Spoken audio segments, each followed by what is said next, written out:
Usyk Fury. Or should I say Fury Usyk? Are you one of those people that care if you get the right or wrong way around? I don't care which way it is as long as it happens. Well, whether you want to call it Fury Usyk or Usyk Fury, as long as we actually have a poster that says this is the date it's happening, then I'll take it. Funny, that's going to be a bit of an issue, by the way. I know we don't care about it, but I'm telling you now, behind the scenes, in terms of like, know whose name should be first, there's going to be an issue. Obviously, Fury, the lineal champion, WBC. Usyk will say, 1 second, I got 3 belts. Yeah. I got 3 belts, some Undisputed coming up. I want my name first. There's going to be small problems like that happen in boxing. I know. And I hate the fact that I know this and that we know this because, again, in the 90s, it was just announced. Yeah. But now we know all these little things to stall fights. That one is... I don't understand why that is such a big thing. All you're doing is waiting in the ring for another 5 minutes for someone to come. Hit the pads with someone in the ring. Like, why is that such a big deal? Anyway, look, back to the fight. Of all the fights that can be made in 2023, is that the biggest one? Commercially, no, but in terms of what's on the line, yes. I mean, you have the best versus the best at heavyweight. Yeah. It's been 23 years since we've had an undisputed champion at heavyweight, and this is the closest we're ever going to get. I mean, certainly for the foreseeable future, because there's mandatories coming up for both guys.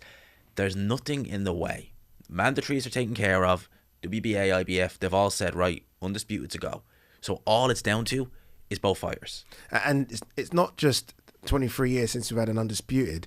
It's been 23 years since we've generally had, which was 100% number one versus number two. Exactly. Both unbeaten. Mm-hmm. You know what I mean? Like you're talking you could honestly say two greats of the sport. Mm-hmm. Because I know Fury needs to add a bit more to the CV, but he's a great. I mean, Fury will cause any heavyweight any problem throughout the years. Yeah. He's that good. So for me, it has to happen. I'm desperate. I mean, you know, and you can say we've had 2 semi-finals. You know, AJ's lost to Usyk twice, so that's been 1 semi-final, and Fury's bashed up Wilder 3 times. Yeah. So it's like they've come through the hurdles to this, and now we're stalling. Now there's all this, is it going to be in the Middle East? Is it going to be at Wembley, splits and all that nonsense? Yeah, it's just, you don't want to hear all that. You know, at the end of the day, like when we heard the reports originally in the summer, it was 50-50. And we're here in the Middle East. Now we're hearing, if it is in Wembley, Fury gets the lion's share. What is the lion's share? Yeah. If you're talking 55-45, I'd say, okay, fair enough, because he is commercially the bigger guy. Yeah. But if we start hearing, you know, he was willing to give Joshua 60-40. If we start hearing 70-30 Fury, it's just like, what? Yeah, then forget it. It's just, it's silly, because if I'm Usyk, and I said this on a video I did today, I said, or at the time of filming this today, I said, if I'm Usyk, I'm known in the UK. Yeah. It's not like I'm some random guy off the street. I'm known. I've had 2 fights over there. I've done well. People know who I am. I'm a unified heavyweight champion, undisputed cruiserweight champion. This isn't the Tyson Fury show. Yeah. This is Fury versus Usyk. And everyone knows who me. Yeah. And it's like, Fury, bigger name, you'd say slightly, but Usyk is known. He's known in the UK as well.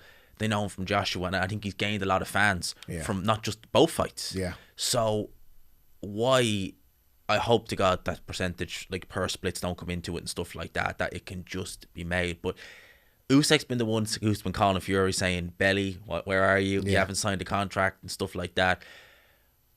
For me, that's when I know there's a problem. Yeah. When that stuff starts happening, when it goes from, oh, it's done, it's going to happen in the Middle East, to both of them making Instagram and social media videos, there's an issue behind the scenes. Yeah. And they're both trying to portion that blame to each other. Yeah. So I don't want to see Fury videos. I don't want to see Usyk videos. I just want to see the fight announced. Hypothetically, let's move on to say the fight's done. Yeah. Let's just pray to God it's done. Who wins? Oh, boy. You know, it is a 50-50. But really, I have to be brutal. I've said this from the start. I got to be brutally honest with it. I think Fury wins. I think that he is a tremendous fighter. And it's not just the fact he's so big and can move like that, but it's his ring IQ. He is able, when something's not going right in a fight, he can adjust. And the great fighters can do that, as can Usyk. Yes. But I think that Fury, he knows how to use that size. And I think he'd be able to shut Usyk down with that size. A bit like how he did Steve Cunningham.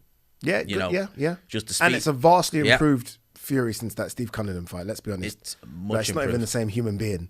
Do you know what I mean? In terms of ring intelligence, in terms of just confidence, everything. I think he's taken a lot from those Wilder fights. Yeah. Like, okay, I can get hit that hard from the hardest punch we've ever seen and get up and take it, and I can go into his backyard and win as well. my days of writing Fury off are gone. Honestly, I said Klitschko would destroy him. I laughed at that. Like, I said Wilder's gonna break him in half. I'm not ruling him out ever again. But he's fighting a genius. He's fighting a genius. And what people need to look at from the Chisora fight, actually, funny enough, of all the fights, is Chisora is as slow as molasses. He's been through so many wars. He's slow feet, but he was able to get under Fury's jab at times and get close. Now, that's Derek Chisora at what, 38, 39? This is Oleksandr Usyk. He's UK age. Yeah. Yeah. This is Oleksandr Usyk who's going to be trying to do that. He's definitely going to do that, and the rest. Yeah, I mean, he's so good. I always just go to the basic argument of a very good big man beats a very good little man. Yeah. And I know that's so simplistic, It is. but Fury is a very, very good big man. And size has to play a part. Like remember, it's funny because people talked about AJ's size to Usyk. I'm like, there's not that much size difference. Like on the scales, it's less than a stone.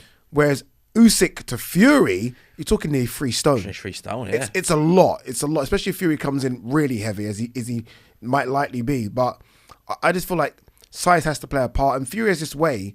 And Usyk's quite smart. He always gets out of the way and moves. But if Fury gets into the corner and does what he does to Wilder and just puts his body on him, then that's just going to take the legs off Usyk. It has to. It's going to take the legs off Usyk. But against Wilder made the sin of deciding to, right, he's trying to be big, I'm going to be big too. Yeah. And Wilder has never been a big guy. Loved it though. I loved it. I loved it. It was wrong. It was wrong. But I loved the fact that he looked jacked. Just jacked. Yeah. But then he was blowing after a round. And it was like, well, there you go. That's But it nearly worked. It nearly When did. he had Fury down in the 4th round, I thought that was it. So did I. When that punch kind of wobbled Fury's body, so it nearly worked. Do you remember when he went down the second time and you saw that close up of his face and it just kind of looked like he was thinking, do I want this? Did you see that? Yeah. He made a judgment. He had that look. It was like... Yeah, because he wasn't really hurt. Yeah. But he almost...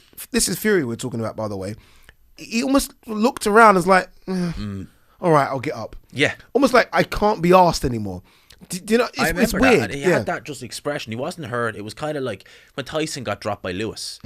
Tyson wasn't that bad here. It was kind of like, am I really here? Do I do it? Yeah. Do I need to get up again? And it was like that with Fury. Yeah, but then that's the thing with him. He does get up. He always gets up. He always finds a way. Always finds a way to win. And and one thing I don't think we talk about anymore, or we should talk about a lot more with Fury, he's punch power. Yeah. Like, this is a guy that hurts you now.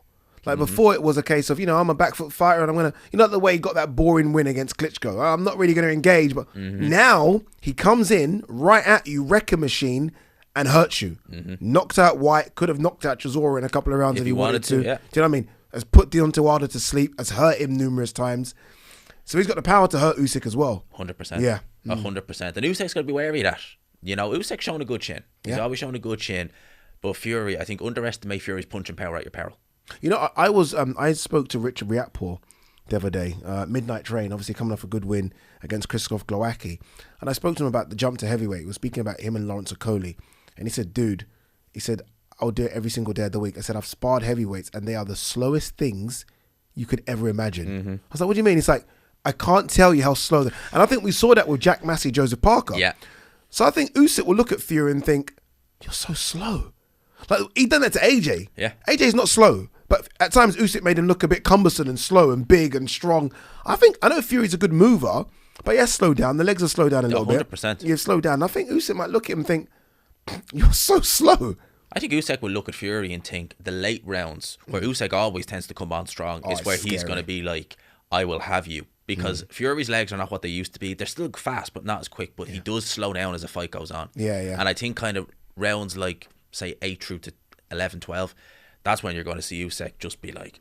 Dude, the way he done that against AJ, the way he did that against Bellew, obviously from round 5 onwards, it honestly looks like he decides to just press a button and go up another few gears. It's like, okay, let's go. I know what you're doing. I know your movement. I know where your head's going to be. Because I remember against AJ, those last couple of rounds in both fights, he just starts landing at will. Yeah, he just it's seems like, to it's like I know what you're doing now. Yeah, and it's just, right, that's exactly what it is. I know what you're doing now. I know your head's going to go that way and you're going to do that. And he reads it so quick. But look, I'm with you. I think Fury gets the job done. If I'm telling you now, if Usyk beats Fury, we need to have an all-time great discussion. I think he's already there. No, I mean, serious. I mean, there's an all-time great where you're like your top 40. Every year, everyone in that top 40 is an all-time great, right? Everyone. I mean, you need to start double undisputed, and you've beaten AJ and Fury to get heavyweight, and you've cleaned up at cruiser. There needs to be a serious conversation about a top 15 spot for Oleksandr Usyk if he can beat Tyson Fury.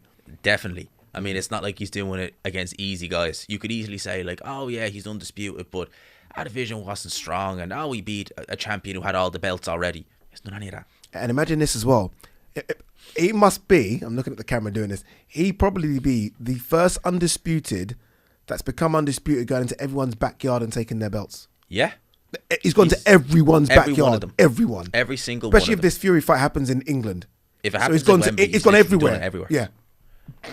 Crazy. Crazy. Without having one fight anywhere near home. Like every single champion, it's in your backyard. Fine, I'll go. You'd almost actually kind of say like, no, I'll go to yours because it might actually be better. You're going to beat me if you come I know here. you're going through a war right now. What's the closest place to Ukraine? Because we're going there. Yeah. Because like this, you going into my backyard ain't happening anymore. Ain't happening. But honestly, crazy. G-Man in the building again. Really appreciate you coming down. Thanks, mate. Thank you so much. Look, we're trying to get G-Man to 20,000 subscribers before the summer. It's tight, but you never know what we can do. So I need you guys to go over to G-Man's page. The link is in the description. Hit subscribe. Like his videos. You know, if you don't like him, don't subscribe. I'm sure you'll like him because it really is good content. And we'll see you on the next one.